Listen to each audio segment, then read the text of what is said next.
Hey guys, this is Julia here at Corinthia at Mount Snow in Vermont for the Transworld Snowboarding 2018-2019 Goodwood Park Test. Here I have one of the women's winners, the Signal Ambient. This is a traditional camber board with medium flex that felt very quick edge to edge and maintained great stability.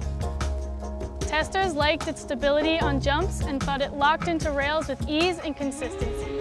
This is the Signal Ambient, one of our 2018-2019 Goodwood Park winners.